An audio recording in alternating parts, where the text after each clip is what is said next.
Hello, everyone. Thank you for coming today. This is Carmen Rustenbeck, CEO of International Boarding and Pet Services Association. And joining me today is Susan Briggs from the Dog Gurus. Susan, wave, say hello. Hi, everybody. Thank you, Carmen, for having me. Oh, absolutely, folks. I can't say what a pleasure it is to be able to collaborate with the Dog Gurus to bring the current year's survey information to you for you all to complete. This year, Susan did a fabulous job in helping us prepare you for some questions. So this year in the survey, you're going to find some videos over certain questions. I think she did 5 or 6 videos that pertain to specific questions within the survey, hoping that her little tutorial moment of about 45 seconds will help you figure out what product you need to finish that question. So that's a new addition we've had this year.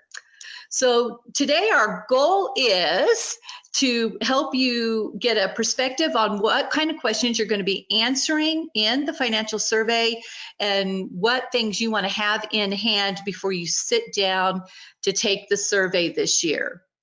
So I want to talk to you a little bit about why this industry data is needed. From an association perspective and from the Dog Gurus perspective, we're looking at benchmarking for the industry in general. What's happening year after year in the industry, and do we see any trends year after year? So let's say that over this year that we have a 3-year trend that prices are going up for, let's say, rental cost of facilities, but employee costs are going down, which would be a miracle. But let's say that that was happening. We could come back and say, okay, we see a trend in this direction. And then sometimes we look at the trends and the benchmarking and we find areas where we think, wow, we could help the industry improve if we could provide education on that topic, whatever it is. So let's say that we're seeing a trend where employee costs are going up. The Dog Gurus and IBPSA would say, what can we do to help our businesses that have employees? How can we help them control that employee cost? So we'd be looking to put an education program together for that. And then for you also, as you take the survey, of course, you'll get the survey for free this year if you complete the survey. You're going to be able to look at where you are compared to everybody who took the survey this year. And if you've been following for the past couple years and participating in those surveys, then you'll be able to see the trend for yourself specifically against the trend of the industry. And then what does your year over year look like for you personally? And then what trend are you seeing in your business as you get all the paperwork together year after year to prepare for this financial survey? What trend are you seeing right there with your business? And then in the end, this also helps you with goal setting, because maybe what you've seen for the past 2 years is different than what you see this year. So where do you want to be next year? And it's the same way for the Dog Gurus and IBPSA. When we start to see these trends in the industry, it helps us set goals for how we can help businesses be more successful in the years to come. So we're looking at the location, where you are, the type of business you have. Do you rent your facility or do you own it outright? The size of your facility, what your occupancy costs are, how old is your business, and who do you own the business? Do you have a partner in the business? So those are the kind of just general questions we ask. And then we get into the weeds, and this is where I'm turning it over to Susan.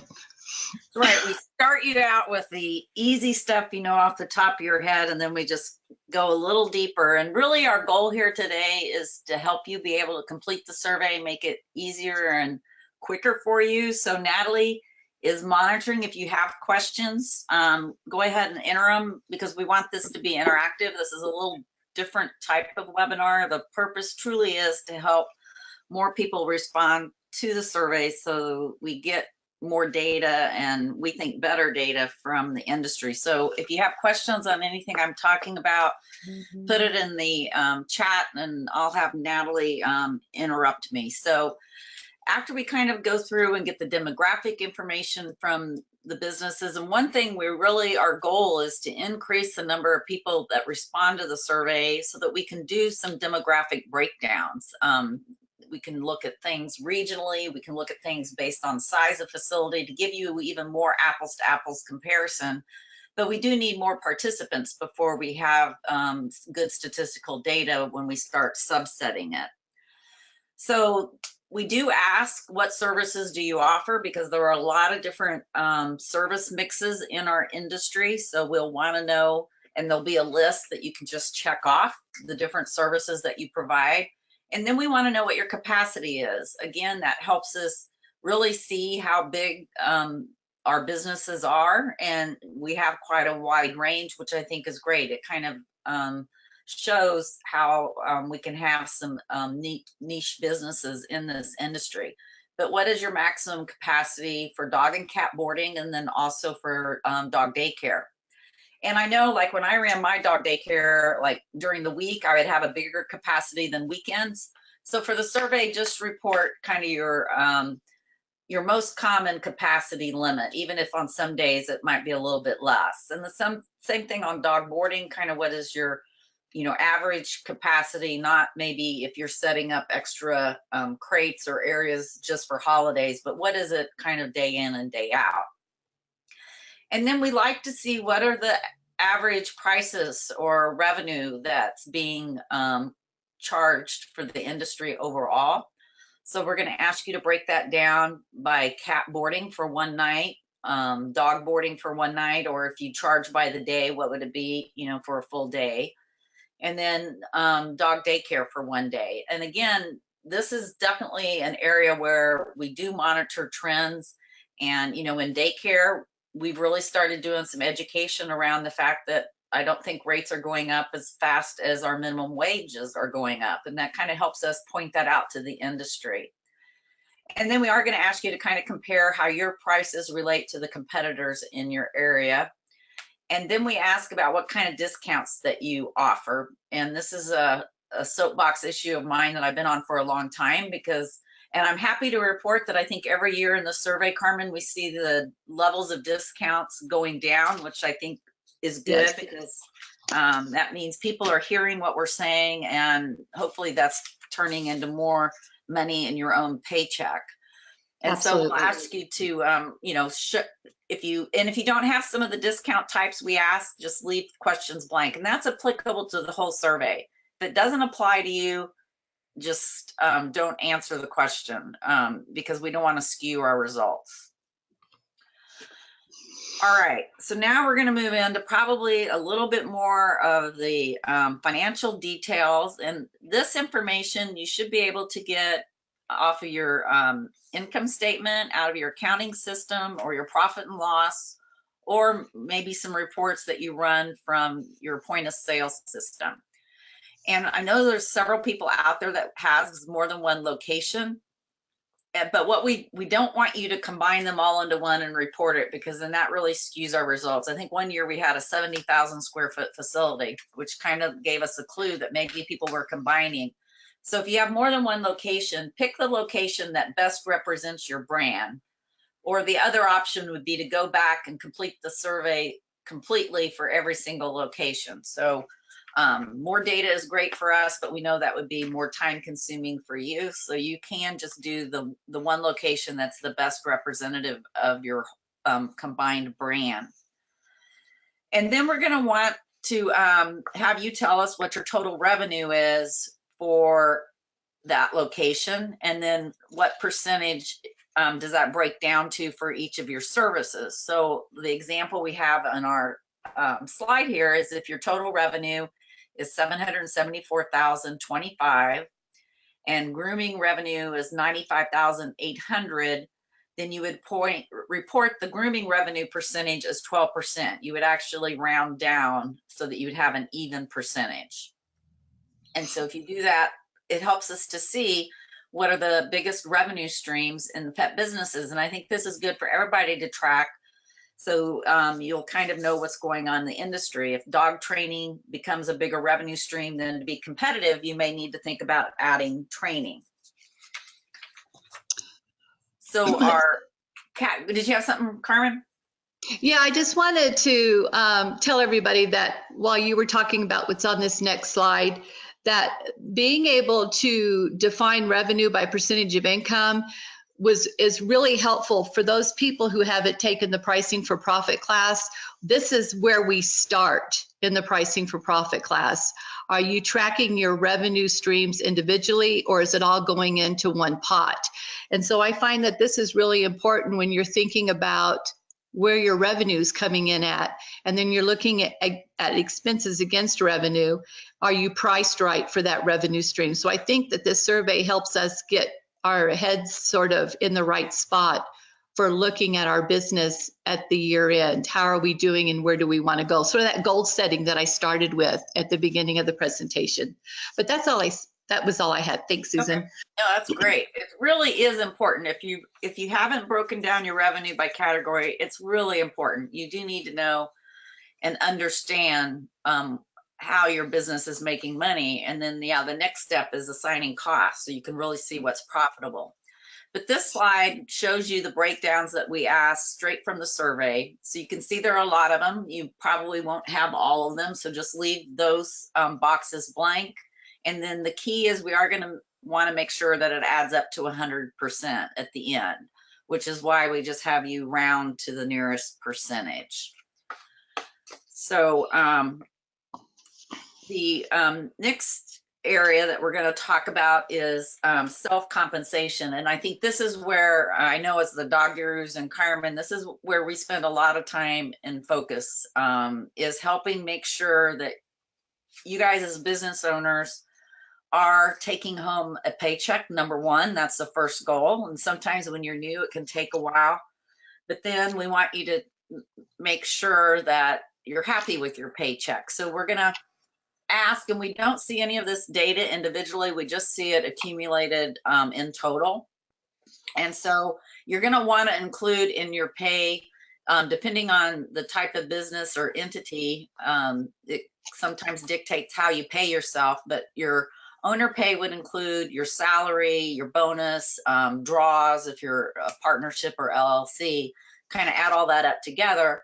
And then we ask, how satisfied are you with the paycheck you received from your business? And the last few surveys, I guess probably all the surveys since we've been doing this, indicate we still have work to do to get most people satisfied with the level of their paycheck. And that's a big driver, I know, for both IBPSA and the dog gurus, is making sure that you are getting paid for what you're worth and the work that you're doing from your business. And then we also, want to understand, how many households is your business supporting? It might be one, it may not, it may be two if you have partners, or you may be, spouses. So it just helps us kind of see what type of demographics we have as far as how income is supporting the households related to that. So just a quick check, Natalie, we doing good? Any questions yet? The only one we had, and I think that you might have already answered it, and her question was, if you built the facility, what do you include in the occupancy costs? Oh, okay. Yeah, that's a good question. An occupancy cost, we either want your mortgage or your rent. So it's really how much you're paying for that brick and mortar, because we're going to cover that a little bit more, I think, in one of the future slides. Or no? I believe so. Let me see. Let me check my cheat sheet because I don't want to misspeak here. Right. So we're also including, rent, mortgage, and insurance and taxes, but only the insurance related to the actual building. So like your liability and property insurance, and then your property taxes would be included in your occupancy expenses. So that's a good one. Thank you. Okay, there's nothing else right now. Okay, great. All right, so now we're going to jump into payroll, wages, and performance pay. And I think this is one of the most interesting parts of the survey that I know I go to every year when it comes out, is, what is going on with wages, especially with the whole increases on minimum wage. I think this is so important for us to track as an industry and understand. And so, in helping us try to really understand, how many people we have in our businesses and what's going on, we don't have you count the number of employees, we have you count the number of full-time equivalents, because we do know we use a lot of part-time help. And so we kind of take a snapshot in time. So we look at that last week of December and say, for the hours for those 7 days, how many full-time equivalents would be? So you would just add up all the hours and divide by 40 if that's your full-time week, or 35, 38, whatever it is for your area, and report full-time equivalents. So we also track how many new employees did you hire. Now that would be for the entire year. And then how many did you lose? Because we are trying to get some turnover data for the industry. So we'll have that as an ongoing benchmark. Last year was kind of the first year we started that. We're interested to see what it looks like this year. We know that turnover is an issue we hear about a lot from people in the industry. So we're hoping the survey can kind of help you benchmark. Are you ahead, or do you have work to do in that area? The next thing we're going to talk about is what percentage of total revenue are your payroll costs? And this would be the cost of payroll that would not include your owner pay. So this would be your actual team cost. And I think this is a great number for you to track and use as a key performance measure ongoing. And so we're going to ask for that percentage. And then we also ask, how do the wages you pay compare to minimum wage in your area? And we typically find in our industry, we're paying almost $1 more, is what past surveys have told us. So again, this keeps us in with good information. So just know what minimum wage is, and then what is kind of your starting wage as compared to that. And then we do get down into the real details. We ask, what average wage did you pay to the different positions in your business? So we go down to, if you have your daycare attendants, your lodging attendants, your groomer, your bather, your dog trainer, your manager, your supervisor. And this is probably the information that people ask about the most is, I'm looking to hire a manager, what's average? And it's great to be able to go to the survey and say, this is, what we're seeing as average for these positions. So this data is really important, and it should be pretty easy for you to just pull from your payroll records before you jump on to answer the survey. And again, it's just the average. You don't have to get, you don't have to detail all of it, just kind of the average by position. And then I know some people do offer some performance-based pay, which would be kind of either a bonus program or a commission program based on how they perform on the job. We're interested in tracking trends in this area, and we ask, which positions are on some type of performance-based pay. I know a lot of people put their receptionist or sales people on a performance-based pay. Some people even have bathers or other supervisors and managers that get some rewards based on how they perform in their job. And then we also ask what type of employee benefits you offer. And again, you're just answering questions like, do you provide health insurance, paid time off, anything else, 401k, and it's just, that's kind of where you get back into some easy questions you can answer off the top of your head. So there's a lot of great information that comes out of this payroll, wages, and performance pay section. So hopefully this will help you get prepared for that part of the survey. And so now we're just checking in, how we doing on our questions. We don't have any new ones right now.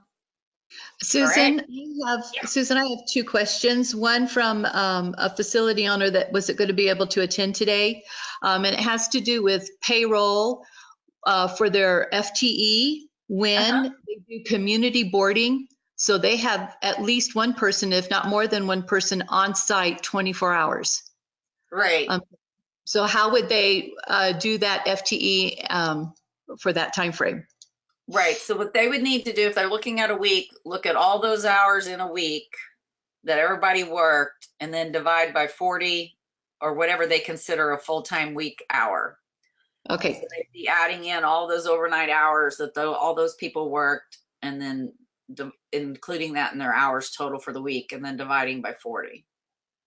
Okay, then I have a facility that is looking to go to a PTO for their payroll system so that they would not be handling their own payroll. It would be happening on a PEO, a PEO. And so their owner would be paid via the PEO. So that reporting's done a little different. Do you have any hints to help somebody who's taking their facility to a PEO? Yeah, I used a PEO and I got some great reports back from them. And so I would be asking them to set up your employees, if you have a lot of them, by department. So again, you can easily see by department and assign people to department. I know we do a lot of cross training and job sharing, but they would have their primary department. And then make sure that it's easy for you to see and be able to pull out like your own owner pay. I would put that in a management group, and you should be able to work that out with your PEO on how they send you the reports, and you may have to assign people to some departments. Okay, fantastic. Great. It's a great service. I love owners taking advantage of it so that you can spend more time managing your business and not managing time cards and cutting checks. Absolutely. The association went to a PEO. It has saved us many hours of trying to figure out payroll taxes, especially since all the association employees live in different states. So we have many different state obligations to cover. So it was brilliant to go to a PEO. I'd recommend it if people can do it. I think it's fabulous. Okay. So we're still in that profit and loss statement, income statement, and this has probably been one of the more challenging sections of the survey to try to get meaningful data and keep it simple for you to input. And I don't know that we've gotten there, but I think, Carmen, we're getting better every year. Yes. And that's our goal. Yep. And so what we want to know is, we've already had you tell us how much is your occupancy expenses. So you've already put in your rent, your mortgage, your property taxes, and your property insurance. And I kind of say a tip is, as you're going through that statement, if you've already put that number in the survey, cross it out, because you're not going to enter it again. And then the last slide, we just reported all your payroll. And so none of those numbers go into this part. So here we're going to ask, what are the costs that you pay for everything else? And if your categories don't line up exactly like ours, that's okay. Just put them in the closest box. And again, please only put them in once, because that would be, and put every expense you have somewhere. So Carmen, if we go on to the next page, we'll show you, these are the categories we have set up. So I think we pretty much have everything that you could have. So we combine everything for advertising and marketing into one line. Bank fees and finance charges, these would just kind of like be bank service fees or interest charges on short-term credit card or other debt, because you've already put in your mortgage payment. You don't want to put your interest you paid for your mortgage in there. We have a separate line for the merchant processing discounts and fees that you pay from your taking credit cards. Dues and subscriptions, so that could be your IBPSA member dues, your Dog Guru member dues, or other subscriptions of things you subscribe to. And then we have different supply categories. If you have other general insurance that you haven't input anywhere else, bonding if you're a pet sitter, licenses, permits, your office and general supplies. And what we're trying to do is help people, because we get asked about, well, how much is reasonable to spend on this? And that's why this part of the survey, we just kind of want to see what the average dollar amount is, because we tried percentages and that didn't really work. And so again, we want other to be the smallest category, and that really should be the smallest category in your profit and loss as well. If other is bigger than these other categories, I would say you need to have more categories. And so other should be small, because you don't know how to manage it if it's all just going into other. So any questions here? Or Carmen, did you have any comments? Yeah, so Susan, you have written a book that is in the IBPSA store, and you also helped IBPSA develop a sample general ledger that people should be looking at if they don't divide up their categories.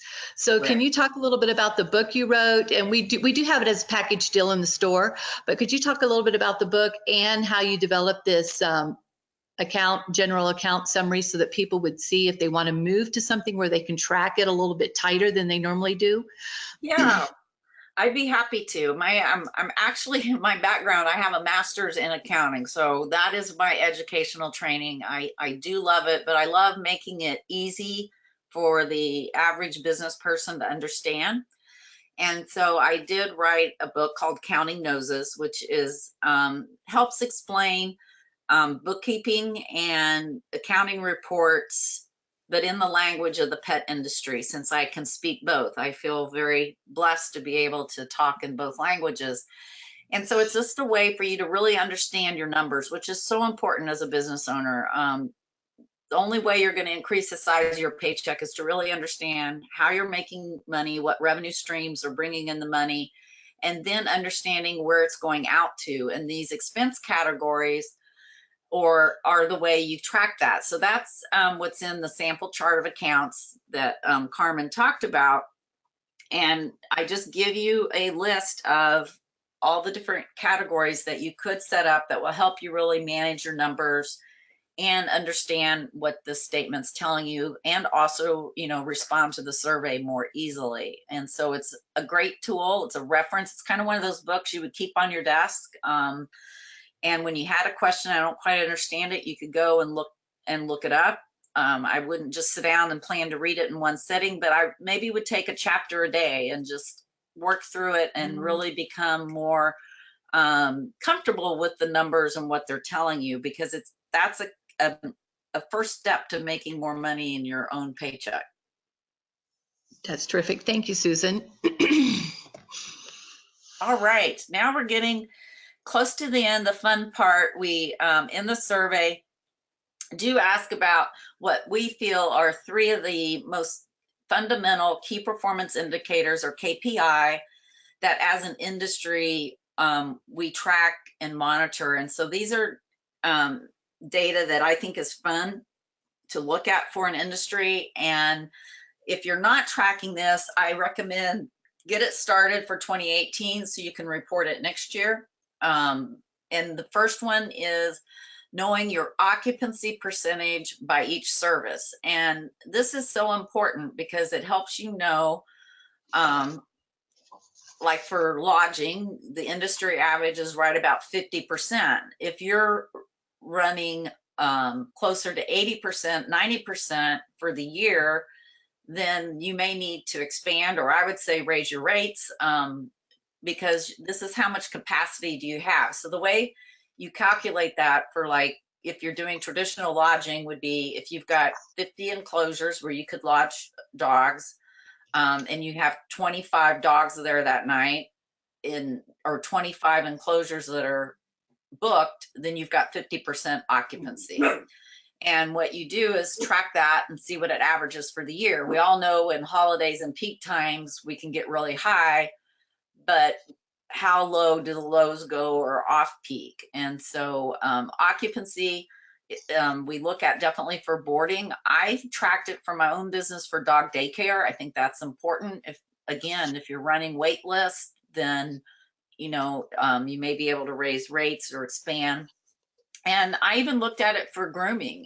It's a great way to know, because in the end, our industry is a lot about managing inventory, which is amount of dogs that we can lodge, daycare, or groom. And once you don't fill that spot, it's really lost revenue. So managing and tracking your occupancy is really important. And then we also look at what is the revenue per pet. So the way you calculate that would be to count noses, or how many pets that you've taken care of. and divide revenue by the total number of pets that have come in the door. So this will it's a good kind of benchmark, to see. One of the easiest ways to increase revenue would be to increase the revenue per pet, or to get your existing clients to spend a little bit more with you for every stay. And we're not saying, just sell to sell, but see if there's some services that your clients really need that maybe you're missing out on. Maybe their dog needs a monthly nail trim or monthly bath, and it'd be a way to increase the revenue per pet that comes in your doors. And then we also ask about average boarding stays. And again, this is, I think, really important to monitor. I know when we had the downturn in the late 2000s, average board stays went down. People still traveled, but they didn't travel for as many days. And so this would be just saying, you look at the total nights booked for your business and divide by the number of pets, and that would tell you the average stay. And a lot of the point of sale systems out there today do report these KPIs, and so you can just pull those from reports that you generate from your KPI. So any questions coming in yet? Nope. Okay, well, so again, we've gone full circle. We're back to where we started. You can use the survey results for benchmarking what's happening in your own facility, in your own community. And then you can also use the survey to compare where you stand to others in the industry. In general, it's just a place for you to look and see what might be happening, and how you're following what seems to be an industry trend. And if you are moving quickly in an area that the industry in general is not moving in, might be interesting to find out why that would be. So it gives you a lot of opportunity to look at your business in a different way than you do from the normal day in, day out of business, but to get a long-term view of where your business has come from and where it's going. And then everybody who participates in this survey receives a free, complete copy of the report. And we have where you can get this survey at tinyurl.com/2018 pet survey. I will tell you that if something happens and you get kicked off the survey and you don't get back to it right away, we are not going to be able to hook you back up where you got kicked off. We had somebody that happened to this week, and I was not able to really help them. They had to start over. So it's important that when you sit down to do this survey, that you've set some time aside where you won't be disturbed to do that. And I know it's difficult when you're running a facility, right, Susan? It is. That's when I say you go to your remote or your home office. Yes, absolutely. Where you can sit down and really focus and not get distracted. Because if this is not something you do often, it is like trying to do your tax returns. It's like every time you get disturbed, you have to go back and try to figure out where you left off. And since it is online, you need to make sure that you have a significant amount of, well, at least 30 to 45 minutes set aside so you can get through this and not feel pressured like you're going to get lost or get pulled away. So I would suggest you put 30 to 45 minutes aside to do the survey, depending on how quick you can get your books together and everything, and you don't have to go search for something. Susan, do you have anything else you would like to add?